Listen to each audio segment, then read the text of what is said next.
Good morning, my friends, and welcome to this episode of Heal Your Codependency and also the Indomitable Worth series. That's what we're going to be focusing on here for a while here on this channel, podcast, YouTube channel, Facebook, and all that. Because fundamentally, when we deal with codependency, we are dealing with three necessities: our safety, connection, and value identity. And the Indomitable Worth series is a deep dive into value identity, because nothing changes until we shift our sense of worth. And really what we've got to change there is our attunement to our real worth, to our innate value or indomitable worth. So that's what we're going to be exploring here for a while on the channel. I'm excited to take you on this journey because this is new for me too. The teaching of it is new. The concept for me is something I've been exploring and diving into for some time. But teaching this, going into it at this depth, and in an entirely dedicated series of trainings, intensives, and an entire group for it, it's a big deal for me. It's a big shift. I'm excited to see how this impacts your well-being, your happiness, your purpose, and your satisfaction in your life, because that's what I'm about bringing into your world. So welcome again. I'm excited to have you here. Today we're going to be talking about the question, are you in the self-esteem trap? Because self-esteem is one of these things that locks us in to a cycle of trying to earn worth, prove worth, and derive worth through what's called transactional value. So we're going to get into this real quick. Before I do that, I want to share this out real quick to the community, specifically. So if you're in the Heal Yourself or Heal Your Codependency community, please make note that this is advanced teachings and this can be activating at times. This is a heads up for everyone, because Indomitable Worth is a deep dive into value. So when I share this out, make note of the hashtag on Facebook, Indomitable Worth, so you know whether or not you want to go forward with that content. I'm also sharing this into my new Facebook group called the Indomitable Worth Community. Link is above on Facebook, below on YouTube. Come join us for a deep dive into this concept, into the exploration of it, and how to discover it, how to go through what's called the Indomitable Worth method, which is discovery, experience, embody, and express. So that's what we're going to be doing here. So I'm going to get this shared out real quick. If Facebook will do its job today, which for some reason, there it is. They're hiding things from me. Okay, cool. So let's get this shared out here to the group. Yep, we're going to do that right there. Heal. Got that there. Boom. And then, I'm sorry, guys. Facebook keeps moving things around, and it's like things are not going to work today. And then the IW group. Okay, Indomitable Worth with Marshall Berger. There we go. All right. So are you in the self-esteem trap? So a lot of times in the development of self-esteem or in self-worth, we're guided into this idea of self-esteem, something that we can build, we can nurture, and then we can ultimately maintain. So my history with self-worth starts in a very dark place. The dark place would be in the sense of intrinsic shame. Shame where I wasn't allowed to be who I was because who I was upset other people, harmed other people. It was disgusting, it was wrong, it was bad. My earliest memories of my own sense of worth as a person, or how people regarded me, was mired in this concept of I am a shameful person. There is something terribly wrong with me, and I have to figure out what that is and fix it. Decades later, I would learn that that's a byproduct of the culture and family system I grew up in. But when you're like 4 or 5, how are you supposed to know the difference, right? So for the majority of my physical existence, I have not known my own value, my own worth. Instead, I've spent years in therapy and countless amounts of days and hours and money trying to build my self-esteem, because that's what was introduced into my life around the age of 8. I told my mom that I don't like life. I don't want to be here anymore. So she got me into a counselor, and the counselor was like, hey, let's work on your self-esteem. And so he introduced into my world this concept that we have self-esteem, and then here's how we build it. We build it by identifying things that we value. We identify it by things we accomplish, by our own skills, what we're good at, what people like about us, what they approve about us. And then we learn how to cope with rejection and with failure. So if this sounds familiar, let me know in the comments below, because this is kind of a universal concept, usually with self-esteem. It is something we're attempting to build or inflate or derive from our external environment. And this is why it's fundamentally, well, it's part of why it's fundamentally a trap. Because if we're talking about value, we're dealing with two types of value in the world. We have this value called intrinsic or innate value. And then we have this thing called transactional value. Transactional value is the idea that I can earn something by doing something. So if I'm a good boy, I earn love and approval. If I'm a bad boy, I earn rejection and criticism or disappointment. If I do the right thing, I'm a good person. I do the wrong thing, I'm a bad person. This is the way transactional value shows up in our lives when it's applied to our personal worth. So transactional value by itself isn't inherently evil or bad or wrong. It's actually a product of doing life. Like, I go to the store, I want my donut, I give them $1, they give me a donut. That's transactional value. I value the dollar, I value a donut at $1. When we take that model and we apply it to personal worth, then we enter transactional value into a very toxic space. It creates shame, it creates self-loathing, and it's an attempt to create self-esteem. We're trying to prove that we have value by identifying things that are transactional and that are subjective and conditional. So what happens to our sense of self, our sense of worth, is it becomes tethered to these external things, these external conditions. And so when these conditions change, so does our sense of worth. Our sense of value changes according to these variables that it's attached to. Let me know if that makes sense. So that's what's going on when we entangle transactional value with personal worth. Now I go back to that first type of value that exists that I call innate value.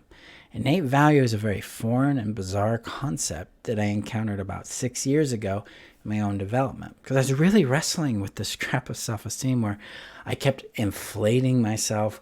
I'd read more books, I'd get more trainings, I'd do more things, get more accomplishments, have more failures. And my self-esteem kept inflating and deflating. Inflate, deflate. It's always an up and down experience with it. And it was extremely exhausting. It was traumatizing to feel like, oh, I'm doing really well and something goes wrong, or I fail, or I get a criticism and it just goes poof. Let me know if you relate to that, because that, if it does, you're in the right place.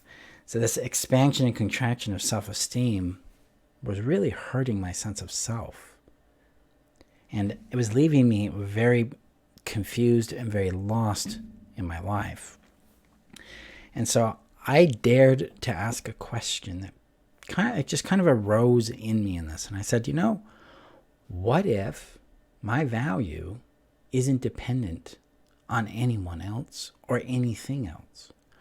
What if my personal value was autonomous to all conditions, to all outcomes, to all opinions, to all judgments, including my own? What if it was something that was truly autonomous or sovereign? What if it was something that I am made of? Could I find that? Could I connect with it? What if it's already here? And my job isn't to build it up. My job isn't to discover it and make it happen. Well, technically my job is to discover it, but it's not to create it. It's not to maintain it. What if my job is to attune my awareness to it and cultivate my connection with it and learn how to embody it and express it? basically live from it as it? These are big questions. They may be big questions for you. If they are, that is normal. That is okay. Because this really challenges the paradigm that our value has to be created in, our personal value has to be created in some way. And then it has to be maintained in some way. In my model, in the indomitable worth model, we already have intrinsic worth. We already have what I call innate value, or an indomitable worth. And indomitable is a word I chose specifically because it means invulnerable, impregnable, unalterable. It also speaks to the nature of sovereign worth. It's ours. We can't add to it. We cannot change it.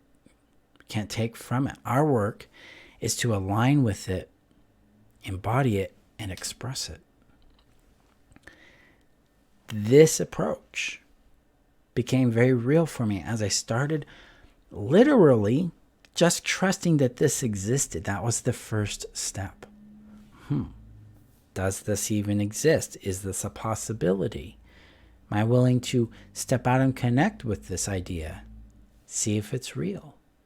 And I began to discover that it was, because it started changing the level of safety I had in my life, specifically around criticism, around mistake making, around risk taking, around asking for what I wanted, around the way rejection and failure and criticism impacted me. So instead of it collapsing my self-esteem, and I'm just like, I'm an awful person now, I failed, because I'm trying to people please them, I'm trying to be perfect, I'm trying to earn my value by being needed or by getting their approval and avoiding their rejection. Instead, I was like, wow, rejection's kind of like a filter. Like this criticism, I don't even have to care about it. I got the chance to stop defending myself and stop proving myself. And I got the chance to just be myself, despite the approval and rejection, despite the success and the failure. What would come into your life if you could have that experience? What would you gain in your daily world? What peace would come into your world? What would you change in your world if you didn't have to spend your energy, your time, trying to manage your self-worth? Instead, what would change if you could just access it, inquire about it, get its wisdom, and follow it? What changes there? For me, I stopped doing business the old way and started doing it my way. I stopped seeking and I started asking. I started allowing rejection to occur without internalizing it. I left it as what it is, an external event. Criticism became something that I chose not to respond to anymore because there was nothing to justify, argue, defend, or explain. I get to be me because I'm a sovereign person. They get to be them. And if they get to want to criticize, great, go for it. I found a lot of peace and a lot of energy to direct towards the things that brought me joy, to discover more of who I am, who I really am, not who I'm supposed to be or what other people say I should be, but who I want to be. I get to pursue that. The trap of self-esteem keeps us oriented towards other people, other places, other things, the environment around us. Indomitable worth points us inward and invites us to take a courageous act in acknowledging the possibility. The first step in the method is possibility. The possibility I have this worth. And then start playing with that. That's where we start. And then the second step is about liberation. Once we know it's there because we've touched it, we've felt it, it's here, we have some faith in it, then let's liberate it. Let's explore who you are without it. And then we move into step 3, which is the embodiment of it. Because when it's liberated, we're actually beginning to identify with our self-worth as an intrinsic worth, rather than being identified with shame or guilt or approval or rejection as our worth. And then we get to express it in step 4, which is where we take this embodiment and we let it guide our lives. We let it reveal and direct our life to us. Like, what's my purpose? That's going to be derived from being aligned with your indomitable worth. Relationships, the results of healthy relationships come from this. Wealth, purpose, play, business, career, the answers are there. They're not out here. I don't have them. Your indomitable worth, your innate value does. And that's the power and the essential nature of this, why it's crucial that we take the leap into this. So I'm going to check the comments here. It says, Callista, you're struggling to learn this. I have a very transactional sense of worth and love, often creeps up in ways I don't expect. But right now I'm able to start seeing how this mindset has played itself out in my thoughts. Boom. You're in the possibility discovery step. Like, hey, I'm looking for it. This is possible for me. And you're doing the discovery work around this. That's the magic here. Now, I've got a step for you that might add to your journey here. November 16th is my first training in indomitable worth. So it's called the Indomitable Worth Training, discovery of your indomitable worth. So it's literally the first step in the Indomitable Worth method. So it's not a workshop about value. It's literally the first step in the method. And at the end of the training, if this is resonating for you and you want to go into the second step, which is liberation, you'll get the invitation to do that, which will start in December. So November 16th, we're doing the first training in this method. It's $25. The link is above on Facebook, below on YouTube. It's on the front page of my website at freetheself.com.